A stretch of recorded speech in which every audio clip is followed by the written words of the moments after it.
Selamat malam Bapak Ibu yang dikasihi oleh Tuhan. Kita merasa waktu itu begitu cepat Bapak Ibu Saudara. Kemarin kita masih mengingat kita masih ada di bulan Juni. Dan sekarang ini kita sudah di bulan Juli dan bahkan kita kembali berjumpa di dalam Komsel. Itu artinya kita sudah tiba di minggu yang ketiga di bulan Juli. Wow, ini sesuatu anugerah karena sesungguhnya kita merasakan ada banyak hal yang terjadi dalam lingkungan kita, di sekeliling kita, tetapi Tuhan tetap menolong saudara dan saya. Nah, mari kita membuka pertemuan Komsel ini. Ada satu buah pujian di dalamnya menceritakan tentang kerinduan seseorang. Bagaimana dia kepingin di dalam sepanjang hidupnya, dia itu terus bertumbuh, dia terus berbuah, dia terus jadi berkat bagi banyak orang. Dan tentunya ini juga menjadi harapan kita bersama Bapak Ibu dan saya. Kita pujikan pujian ini sampai akhir hidupku. Bapa, Engkau mengenalku lebih dari siapapun. Engkau tahu ceritaku dan isi hatiku. Tak peduli masa lalu, Engkau tetap memilihku. Ubahkanku, sempurnakan, jadi karya yang indah. Kini aku percaya tiada yang mustahil bagimu. Kuasa-Mu kuatkanku, dasarku berharap. Kini aku berserah pada rancangan-Mu bagiku. Ku ikuti panggilan-Mu, ku kan setia sampai akhir hidupku. Ayo saudara, kita pujikan bersama-sama sekali lagi pujian ini. Ya, Bapak Ibu Saudara yang di rumah, mari mengikutinya. Bapa, Engkau mengenalku lebih dari siapapun. Engkau tahu ceritaku dan isi hatiku.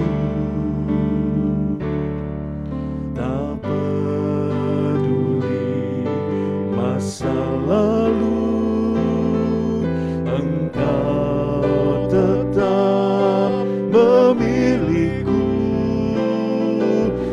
Ubahkanku, sempurnakan, jadi karya yang indah. Kini aku percaya tiada yang mustahil bagimu. Kuasa-Mu kuatkanku, dasarku berharap. Kini aku berserah pada rancangan-Mu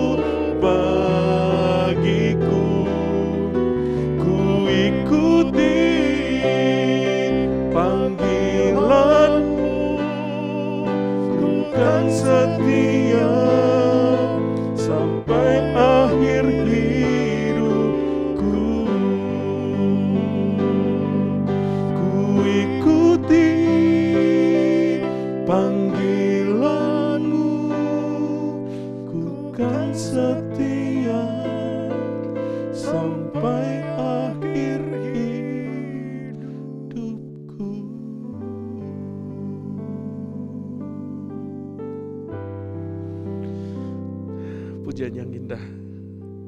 Dan tentunya itu juga menguatkan Bapak Ibu Saudara. Mari kita berdoa sebelum kita memulai. Bapa yang baik, pujian ini menceritakan tentang kerinduan kami untuk terus mengikut Tuhan di dalam banyak hal. Tuhan, kami menyadari ya Tuhan, di dalam keseharian kami seringkali mendapati kami bingung mau melangkah. Kami kemudian mau dan bahkan ragu-ragu di dalam banyak hal menjadi anak Tuhan, yang harus mengedepankan apakah kami harus sama dengan dunia sementara itu sangat mudah dan sangat gampang, atau kami harus mempertahankan keyakinan kami, mempertahankan value-value kebenaran dari firman-Mu di dalam sepenuh hidup kami, sementara itu menjadi sulit untuk kami kerjakan karena justru itu bertentangan dengan dunia. Tuhan, kami tahu nggak gampang melangkah, kami tahu memilahnya juga tidak gampang. Kami tahu bahkan orang-orang yang kami anggap mereka cukup rohani sekalipun juga banyak yang jatuh di dalam banyak hal. Tuhan, kami minta hikmat-Mu ya Tuhan.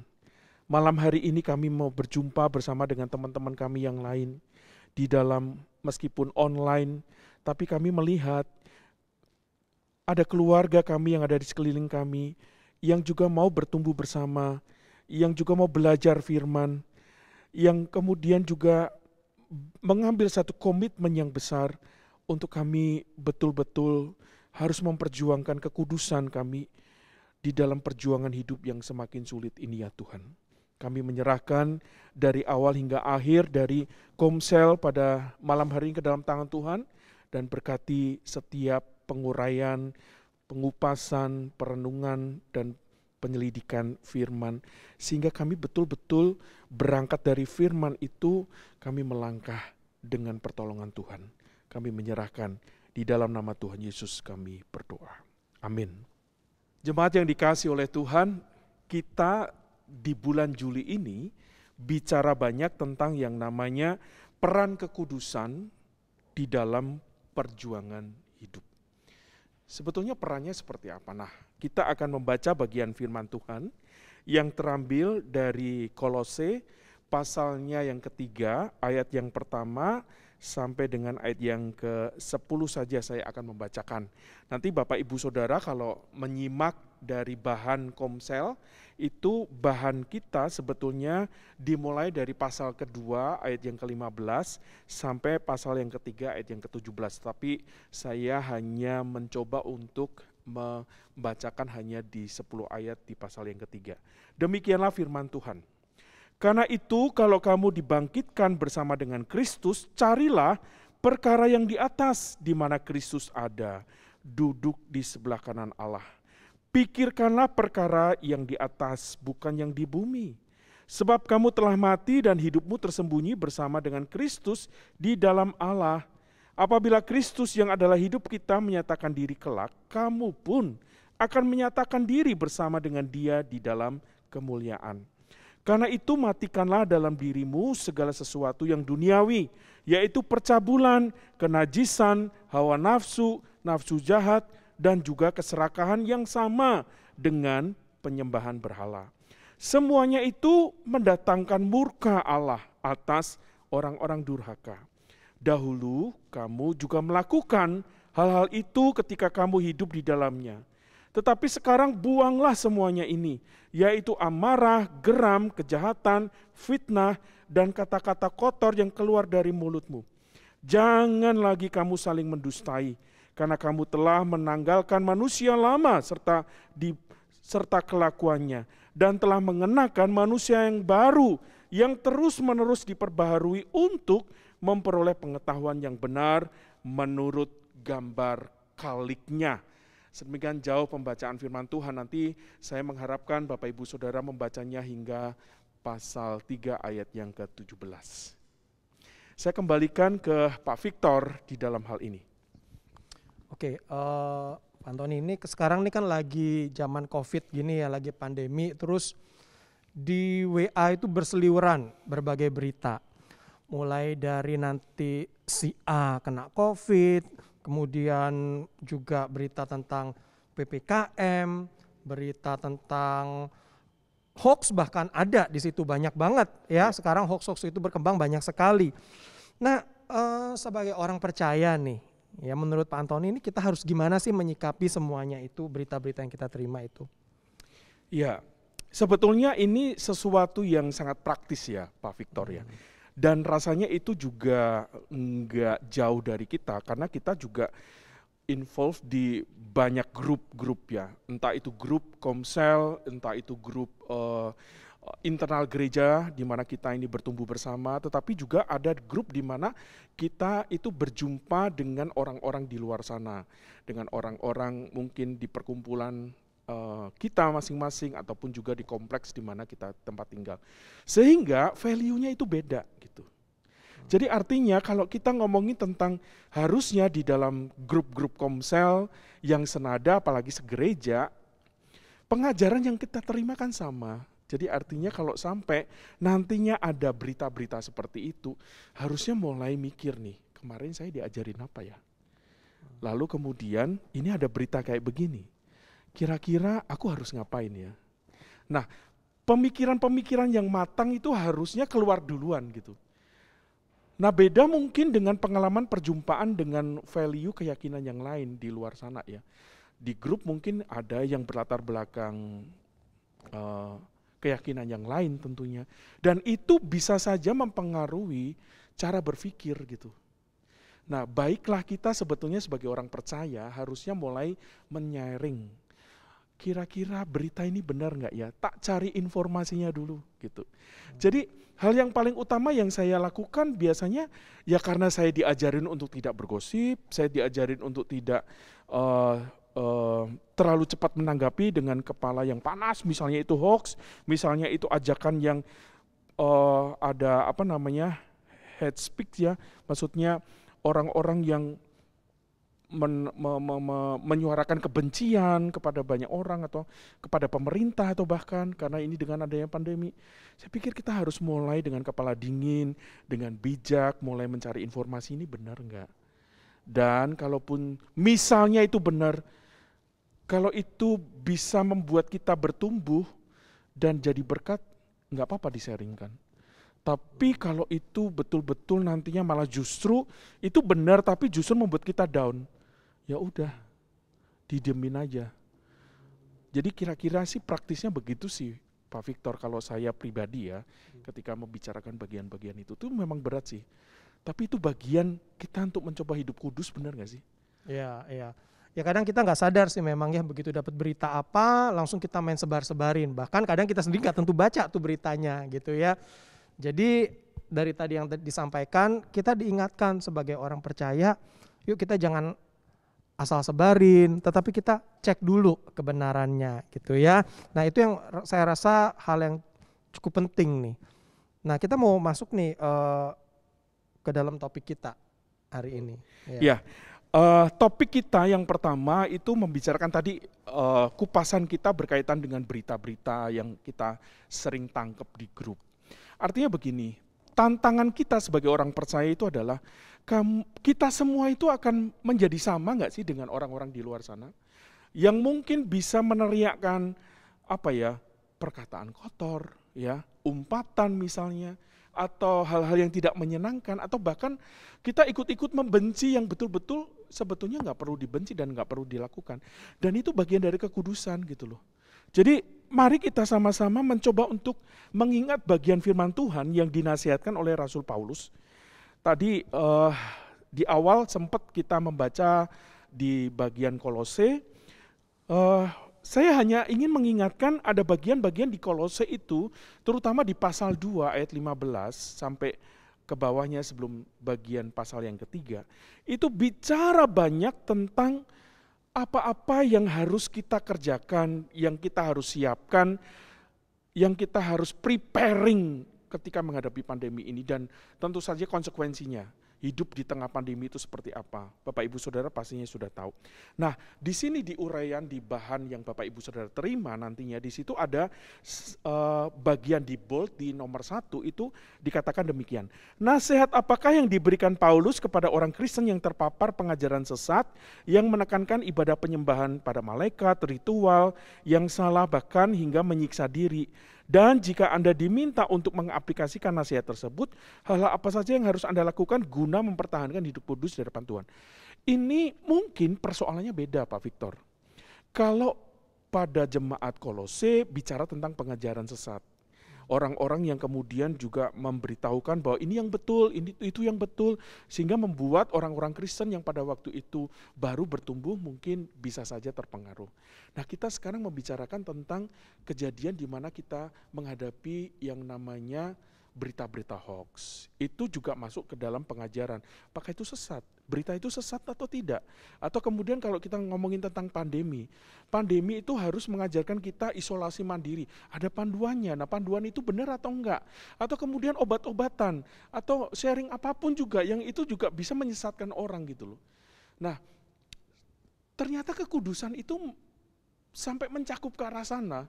Jadi tidak hanya bicara tentang seksiologi, bicara tentang urusan-urusan hawa nafsu saja, tapi bagaimana kita harus memiliki hikmat daripada Tuhan. Tentunya Paulus itu menasihatkan kita harus belajar firman sungguh-sungguh. Firman itu harus kita pelajari, terus kemudian di situ kalau Bapak Ibu Saudara nanti simak di ayat-ayat 15 di pasal 2 sampai seterusnya ke bawah, di situ juga ternyata kita harus meyakini dengan iman bahwa Kristus itu sudah memberikan status kudus kepadaku, kepada Pak Victor, kepada saya, kepada juga jemaat yang ada di rumah, bicara bahwa kita ini sudah dikuduskan, jadi otomatis kita ini adalah orang kudus, bukan orang Bali lagi. Bercanda Bapak Ibu Saudara ya. Maksudnya adalah saudara dan saya harus betul-betul menjaga kekudusan hidup itu selama hidup saudara. Jadi ini nggak gampang loh. Bicara tentang bagaimana meyakinkan saudara sendiri, aku ini orang kudus. Jadi harus hati-hati kalau ngomong. Jadi harus hati-hati ngendaliin jempolku ini, betul? Jadi harus hati-hati kemudian kalau aku membicarakan sesuatu. Nah, kira-kira seperti itu kekudusan. Sehingga perlu hikmat Tuhan, Pak Victor. Makanya sebelum memasuki pasal yang ketiga tadi, Tuhan itu katakan apa? Mintalah hikmat dari, pikirkanlah perkara-perkara di atas. Jadi kita tuh betul-betul di tengah pandemi seperti ini jangan pernah kendor sekalipun memikirkan perkara-perkara di atas. Karena apa yang kita lakukan itu betul-betul memberikan dampak yang besar di dalam kekekalan. Nah, jemaat yang dikasih oleh Tuhan, di nomor yang kedua, sebelumnya itu aplikasinya itu begini Bapak Ibu Saudara. Jangan pernah Bapak Ibu Saudara itu mau dibodohi. Belajar firman harus belajar firman. Jadi artinya begini, mungkin kita itu ditempatkan oleh Tuhan di circle komsel seperti ini. Nah, komsel ini saatnya Bapak Ibu Saudara untuk bertanya jawab apapun juga. Sehingga Bapak Ibu Saudara jangan ketika ada berita A terus kemudian kayak ini kita dibodoh-bodohin, enggak. Jangan. Ya, Pak Victor juga pasti juga mengajarkan demikian. Kemudian jangan juga kita diperbudak oleh ritual-ritual yang atau anggapan-anggapan aturan main yang salah sebetulnya itu jangan. Enggak. Karena sebetulnya kita harus ngomongin tentang aku ini sudah manusia baru, enggak lagi bergantung hidupku dengan ritual. Ada loh banyak ritual selama pandemi ini, ya kan? Nah, ritualnya enggak tahu deh. Bapak Ibu Saudara berjumpa dengan orang-orang yang aneh-aneh pastinya di grup masing-masing. Nah, ada yang bahkan mengajarkan ritual-ritual aneh supaya pandemi ini ditolak bala lah. Ini adalah urusan bukan lagi ngomongin tentang urusan virus, tapi urusan roh-roh jahat. Dan saya pikir, oh wow, kenapa sampai kebablasan begitu ya? Tetapi itu yang terjadi di masyarakat kita. Lalu kemudian Bapak Ibu Saudara juga harus tetap menekankan bahwa hikmat Tuhan itu penting di dalam semuanya. Yuk mari. Kita semua harus meminta hikmat terus daripada Tuhan. Nah, poin yang kedua, hal apa saja yang harus kita benahi supaya hidup kita itu dalam kekudusan. Tadi firman Tuhan itu mengingatkan kepada saudara dan saya, matikanlah nafsu daging kita. Bapak Ibu Saudara, pernah nggak sih ada stop kontak di rumah melihatnya cara kerjanya bagaimana? Kalau stop kontak itu di switch on, pasti kan on, nyala semuanya. Kalau di switch off, pasti off semuanya, betul nggak? Nah, matikan dosa itu pakai begitu Bapak Ibu Saudara. Tapi pikiran kita, Pak Antoni, Pak Victor, bisa nggak di switch off? Bisa, dilatih. Bapak Ibu Saudara percaya atau tidak? Ketika Bapak Ibu Saudara memikirkan hal-hal yang jelek, Bapak Ibu Saudara harus switch langsung cepat-cepat ke hal yang bagus. Langsung kok hilang, beneran, percaya, latih. Saya nggak tahu Pak Victor gimana, punya pengalaman nggak? Iya sih, sama gitu ya. Memang harus dilatih dan harus punya tekad yang kuat. Ya. Sekarang di era digital ini, apalagi ini jadi lebih harus waspada sebenarnya. Kadang kalau kita lagi buka website atau buka YouTube atau apa, tiba-tiba suka muncul tuh keselip, ya. Entah itu tayangan yang nggak benar gitu ya, yang kita tahu ini pasti akan menjerumuskan kita gitu kan. Nah disitulah kita benar-benar perlu keberanian untuk say no gitu. Jangan coba-coba untuk apaan sih ini pengen lihat gitu.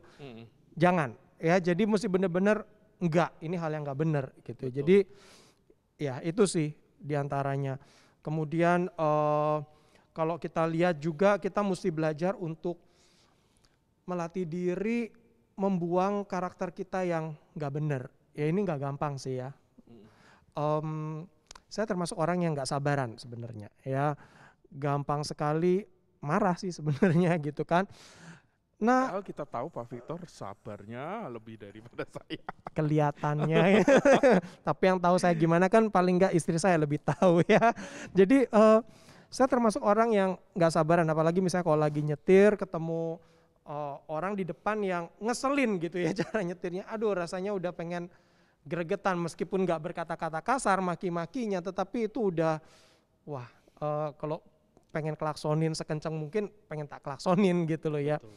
Perlu latihan sih gitu. Itu salah satu di dalam pengalaman saya gitu.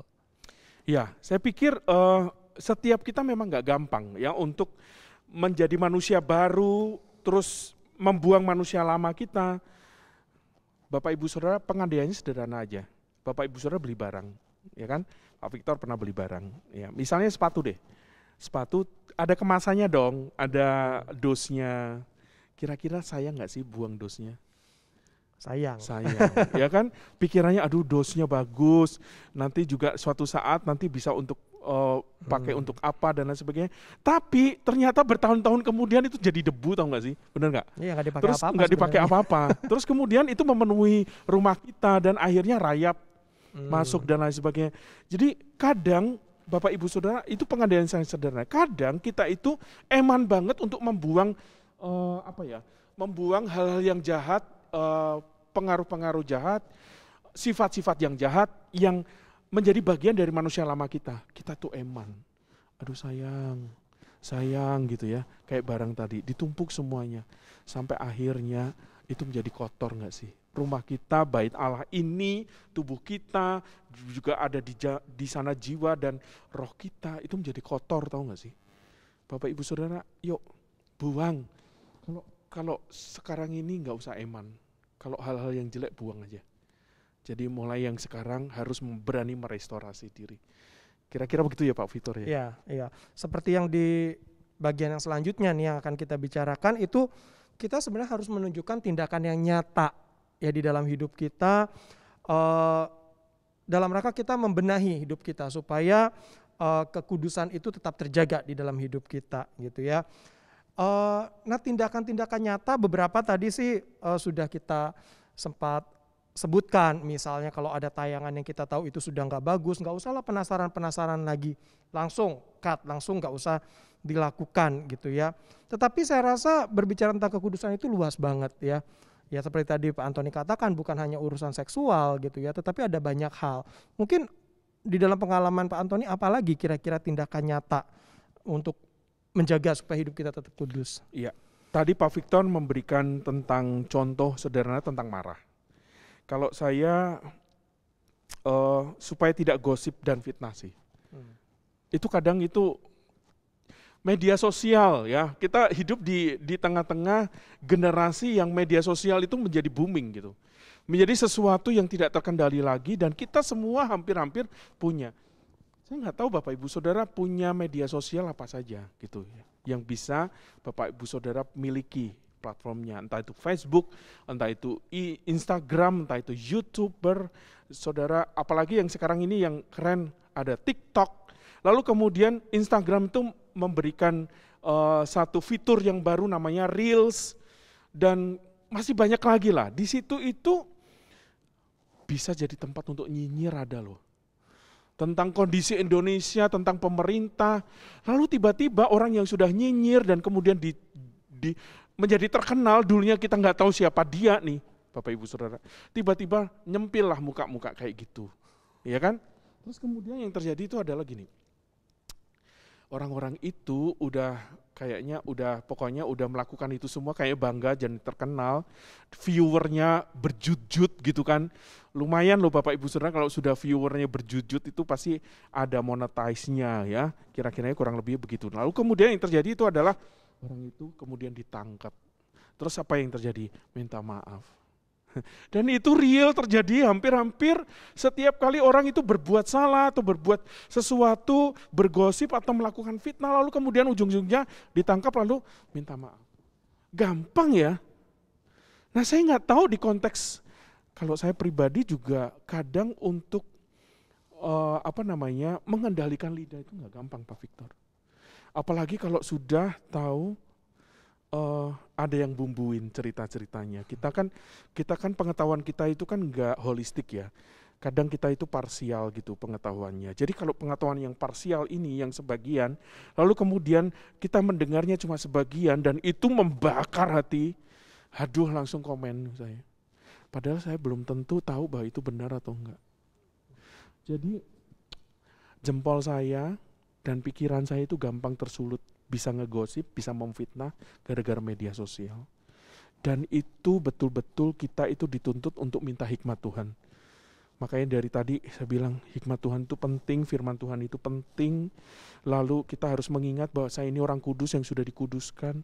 Nah kita tuh harus tahu detailing itu supaya kita tuh kita jadi mawas diri, pagarnya jadi banyak gitu. Jadi kita benar-benar deh jadi orang yang berbeda tentunya. Gitu sih Pak Victor. Iya, jadi ya memang harus ada tindakan nyata yang kita lakukan ya untuk menjaga hidup kita tetap kudus gitu ya. Seperti tadi ya kita mesti mawas diri, waspada supaya nggak nyinyir dan sebagainya gitu ya. Nah sekarang nih berbicara orang yang hidupnya sudah dikuduskan dan terus menjalani proses pengudusan itu, tentu harusnya ada karakter-karakter atau sifat-sifat yang muncul ya, yang nyata di dalam kehidupan orang itu. Nah menurut Pak Antoni apa aja sih kira-kira yang harus ditunjukkan? Nah kalau dari nasihatnya Rasul Paulus, di situ jelas sih ada beberapa, ada poin hidup harus penuh dengan belas kasih, artinya saya dan saudara harus dikenal, dilihat sama orang, hidupnya penuh belas kasih enggak? Bicara tentang suka menolong, apalagi di tengah pandemi seperti ini. Beberapa waktu yang lalu ada share seseorang yang bilang bahwa orang-orang yang sedang isolasi mandiri itu belum tentu dia itu bisa mandiri betul-betul loh. Kenapa?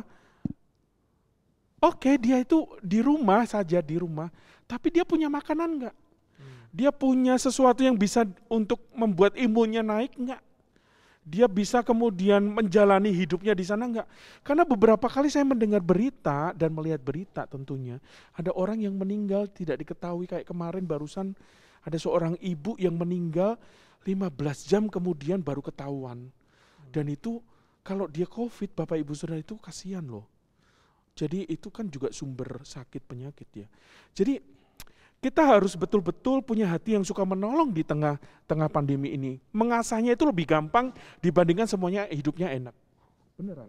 Terus kemudian ngomong tentang rendah hati, lemah lembut, sabar, tadi ngomong tentang kesabaran, gak cepat marah, mudah mengampuni. Saya pikir itu juga bagian yang penting karena sebagian banyak orang Kristen itu gak gampang ngampuni. Ngomong tentang Tuhan yang mengampuni kita, tapi kalau kita disuruh mengampuni orang lain gak gampang.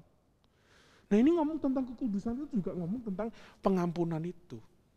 Jadi coba deh kalau ada bahkan yang khotbah pengampunan tuh kayaknya dia gak mau denger. Ini kan lucu ya, maksudnya kita ini sudah dapat pengampunan loh. Tuhan itu sendiri bilang kalau engkau tidak mengampuni maka Bapamu yang di surga itu tidak akan mengampuni kamu. Nah loh, gimana coba? Tapi itu real terjadi, banyak orang-orang percaya yang gak gampang mengampuni gitu. Sampai bertahun-tahun, puluhan tahun, kalau saya udah bertobat Pak. Saya pernah cerita ya, mungkin saya gak bisa mengampuni koko saya selama 4 tahun. Tapi dari situ sebelum koko saya dipanggil oleh Tuhan, saya itu kayak ada rekonsiliasi, dia panggil nama saya, dia pinjemin harta yang menurut saya itu harta yang paling besar, dia pinjemin motornya yang baru dia beli kepada saya. Saya pikir oh wow, tapi 2 hari kemudian dia dipanggil oleh Tuhan. Dan itu bagi saya rekonsiliasi yang Tuhan sediakan bagi saya. Cuma saya menyesal. Kenapa saya bermusuhan dengan dia 4 tahun? Kenapa nggak diselesaikan, nggak diampuni? Jadi itu betul-betul jadi modal besar saya untuk mengampuni. Siapapun yang pernah ngatain saya, kebun binatang keluar kepada saya bilang udahlah, aku nggak anggap lagi, udah. Kenapa? Karena aku udah terima lunas pengampunan daripada Tuhan gitu atas dosa-dosa saya. Masa kan aku nggak bisa lunasin hutang-hutangnya orang-orang kepada saya, ya udah lunasin aja. Jadi kira-kira gitu. Iya, dan ya memang nggak mudah ya bicara tentang mengampuni itu. Wah, itu hal yang sulit dan saya pribadi juga harus terus belajar di dalam hal tersebut gitu ya. Tapi sebenarnya ketika seorang tekun di dalam menjalani proses hidup kudus gitu ya, dia bisa belajar mengampuni. Sebenarnya ada satu karakter lagi yang lain yang akan muncul di dalam hidupnya, itu damai sejahtera. Ya, karena Setuju Pak Victor ya. ya, karena begitu kita bisa mengampuni, kita tuh jadi apa ya? Jadi lega, tenang gitu ya. Kesalahan yang kalau dulu kita berusaha untuk ingat-ingat, kalau bisa kita balas, begitu kita bisa mengampuni, itu tuh kayak lepas semuanya gitu. Jadi itu salah satu karakter yang Tuhan mau, ya, karena itu salah satu karakternya Tuhan juga, dan dia adalah sumber damai sejahtera itu sendiri gitu ya. Betul, setuju. Karena saya pikir setiap kita itu sebetulnya sumbernya itu kedamaian di hati sih. Jadi ending dari semuanya itu hati kita penuh damai sejahtera nggak sih jalanin hidup ini. Yang hidupnya nggak suka menolong, kamu yakin udah damai sejahtera dengan kamu nggak menolong? Saya pikir enggak. Hati nurani kita itu diasah sama Tuhan terus. Jadi kalau membicarakan ini, saya sedikit kesaksian nih, Pak Victor. Beberapa waktu yang lalu saya pernah ya melayani di satu tempat. Di tempat itu jelas-jelas saya itu, karena saya ini seorang hamba, apalagi saya pada waktu itu baru-baru lulus dari seminari. Kira-kira kan idealisnya itu kan tinggi banget nih. Bicara tentang spirit pelayanan, etos kerja dan lain sebagainya. Dan saya pikir saya mau berusaha menjadi the perfect one. Sebagai orang yang ketika melakukan sesuatu harus dengan sepenuh hati gitu. Nah, pada satu kali di dalam satu pelayanan itu ada seseorang yang namanya itu tidak dimasukkan di list. Sebetulnya orang itu adalah panitia dari kepanitiaan salah satu acara di sana. Dan tapi miss gitu, namanya itu nggak masuk di list, di pengumuman kah, di handbook acara juga nggak ada, kelewat gitu loh. Bukan sengaja Pak Victor, kelewat. Nah, buku acara udah di print, udah dicetak, dan itu tuh udah 1000, kan minimal kalau cetak tuh 1000 eksemplar. Udah dicetak 1000. Tiba-tiba saya baca, namanya nggak ada. Begitu namanya nggak ada, saya langsung kemudian telepon TU. Namanya Bapak ini nggak ada loh. You harus kasih koreksi. You harus tempelin stiker. Terus kata-kata permintaan maaf harus ada di sana. Karena kalau enggak ini sumber masalah. Gara-gara nama lo Bapak Ibu Saudara. Namanya, kalau saya ini nama saya enggak tercatat di kitab kehidupan baru saya teriak-teriak. Tapi kalau nama saya enggak pernah muncul di dalam satu kepanitiaan enggak apa-apa, yang penting saya kerja aja gitu. Tapi orang-orang kan kedewasaan beda-beda ya. Yang terjadi itu adalah saya waktu itu dilabrak, bukan pada saya secara langsung, tapi pada waktu itu saya masih ada di kantor TU itu terbuat dari kaca, didobrak sama dia, untung nggak pecah Pak Victor. Lalu kemudian dia teriak, Anthony, kamu Bajigan. Saya nggak mau sebut. Semua saudara saya lihat gini, aduh gila ya. Aku nggak pernah loh seumur-umur dikatain kayak gitu Bapak Ibu Saudara, tapi itu terjadi loh. Dan saya yakin hati saya panas. Saya sangat terluka pada waktu itu. Tapi saya nggak tahu, saya cuma meneriakkan, Tuhan, aku tuh udah belain Bapak ini loh. Aku udah ngomongin sama TU untuk ganti loh. Tapi tiba-tiba Bapak ini nongol, kemudian malah ngata-ngatain aku. Paham ya maksudnya Pak Victor? Jadi saya merasa it's not fair for me. Jadi akhirnya saya berdoa sama Tuhan tuh gini, Tuhan, jadilah kehendak-Mu deh. Aku serahin sama Kamu deh Tuhan. Aku gak ngerti apa yang aku udah lakuin, tapi ternyata aku disalah mengerti. Tiba-tiba 2-3 hari kemudian istrinya datang nangis-nangis. Dan bilang, minta maaf karena suaminya. Dan lucunya lagi, suaminya sekarang ini di penjara. Dan kemudian yang terjadi, dia minta maaf. Dia bilang, mungkin ini kualat sama Pak Anthony.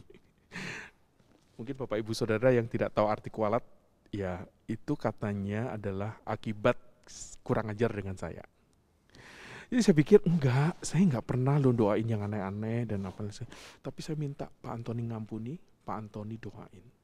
Saya bilang yuk Ci, kita berdoa bersama. Jadi pada waktu itu saya doain dia, saya doain suaminya, lalu kemudian 2 hari kemudian mereka datang lagi di kantor saya sambil tersenyum dan mereka gandengan tangan. Dan ya ngomong minta maaf lagi. Saudara, senang ya kalau kita betul-betul saling mengampuni, saling memaafkan. Saya tuh hampir-hampir gregetan, tau gak sih? Hati saya panas. Tapi ya itu Pak Victor, kira-kira kesaksian saya. Ya, dan itu juga merupakan proses dari kita belajar hidup kudus ya. Jadi semuanya, kita semua ada di dalam proses itu. Dan kita harus tetap bertekun menjalani. Kalau kesaksian di dalam hidup saya dibentuk oleh Tuhan juga ya ada beberapa hal sih ya. Saya sendiri juga orang yang tadi saya udah bilang saya nggak sabaran gitu. Sebenarnya saya juga emosian gitu kan. Dan ya saya juga orang yang bisa ngejulitin dan ngegibahin orang gitu ya. Dan kalau udah sebel sama seseorang itu tuh bisa ke bawah-bawah gitu. Nah tapi ya di dalam seiring berjalan waktu ya harus terus belajar sih. Dan satu hal yang sebenarnya Tuhan ingatkan kepada saya ketika saya mulai gibah, ketika saya mulai julitin orang, ngomongin orang gitu ya. Tuhan ingetin satu hal, ingat kamu tuh juga manusia berdosa loh gitu. Kamu jelek-jelekin dia, emang kamu lebih bagus dari dia gitu. Terus saya pikir iya ya bener juga ya, siapa saya gitu kan. Jadi kita semua ini adalah orang-orang berdosa yang membutuhkan kasih karunia Tuhan untuk terus hidup dikuduskan oleh Tuhan dari waktu ke waktu. Nah kalau kita setia belajar firman Tuhan, kita bergaul dekat dengan Tuhan, Tuhan akan kasih kepekaan-kepekaan itu sih saya rasa di dalam hidup kita gitu. Sehingga dari waktu ke waktu kita terus dibentuk oleh Tuhan. Amin. Saya pikir itu sesuatu yang indah. Saya nggak tahu Bapak Ibu Saudara punya pengalaman apa mengenai hal kekudusan hidup ini. Karena sesungguhnya kekudusan itu perannya penting supaya hidup kita itu jadi berkat di tengah pandemi seperti ini. Supaya hidup kita itu menjadi trendsetter atau rujukan bagi banyak orang. Dia sekarang mengalami kesulitan loh, tapi dia tetap luar biasa jadi orang baik. Saudara, pingin gak sih dikenal sama orang seperti itu? Saya pikir itu menjadi kerinduan kita bersama Pak Victor ya. Dan saya juga mengharapkan kita semua tetap harus mengutamakan hikmat Tuhan, belajar firman terus, meyakini bahwa saudara sudah dikuduskan, dan yang terlebih lagi Bapak Ibu Saudara juga dilibatkan untuk mendoakan orang lain. Bapak Ibu Saudara didorong untuk kemudian mengingat di dalam syafaat-syafaat pribadi, khususnya nih pandemi. Kita tahu semakin sulit. semuanya tutup Bapak Ibu Saudara. Jadi yuk sama-sama kita juga berdoa. Nanti setelah tayangan ini akan ada pokok-pokok doa. Bapak Ibu Saudara juga boleh mengikutinya, boleh membawanya di dalam doa-doa pribadi.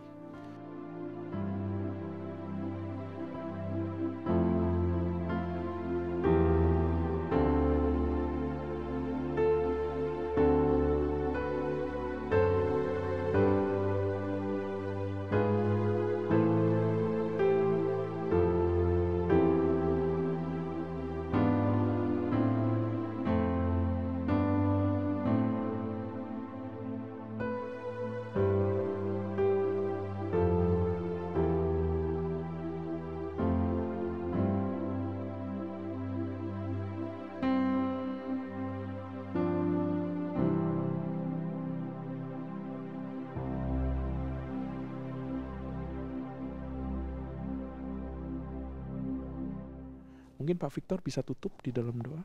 Mari kita sama-sama berdoa ya.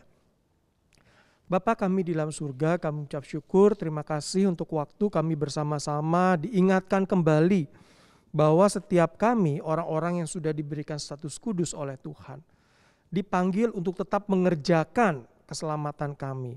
Kami dipanggil untuk terus belajar, menjalani proses pengudusan itu sendiri.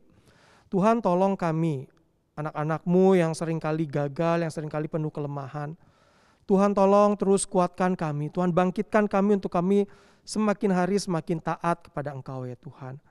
Kami mohon supaya Tuhan juga boleh terus tambahkan kepekaan kepada kami sebagai anak-anak Tuhan yang menjalani proses pengudusan ini. Kami boleh semakin dipekakan oleh Tuhan terhadap hal-hal yang itu bisa membawa kami jatuh ke dalam dosa. Dan kami diberikan keberanian, keteguhan hati untuk menolaknya Tuhan. Dan salah satu hal di dalam masa pandemi ini yang bisa kami naikkan juga adalah Tuhan berikan kepada kami kepekaan untuk kami boleh saling peduli satu dengan yang lain. Sehingga melalui tindakan hidup kami, melalui apa yang kami lakukan, kasih Kristus boleh terus semakin disebarkan kepada banyak orang. Terima kasih ya Tuhan untuk waktu kami boleh bersama-sama merenungkan firman, kami membicarakan tentang kebenaran firman ini. Kiranya Tuhan yang boleh terus menanamkan itu semua di dalam hidup kami. Kami menyerahkan kehidupan kami semua di dalam pimpinan tangan Tuhan. Di dalam nama Tuhan Yesus kami berdoa. Amin. Amin. Nah, kita sudah usai komsel kita. Bapak Ibu Saudara nanti tetap harus punya satu hal lagi yang harus dikerjakan. Bapak Ibu Saudara harus berani hidup kudus di keseharian, dan Bapak Ibu Saudara harus bawa terus doa-doa khususnya untuk pandemi. Selamat berjumpa kembali di kesempatan komsel yang akan datang. Tuhan memberkati Bapak Ibu Saudara.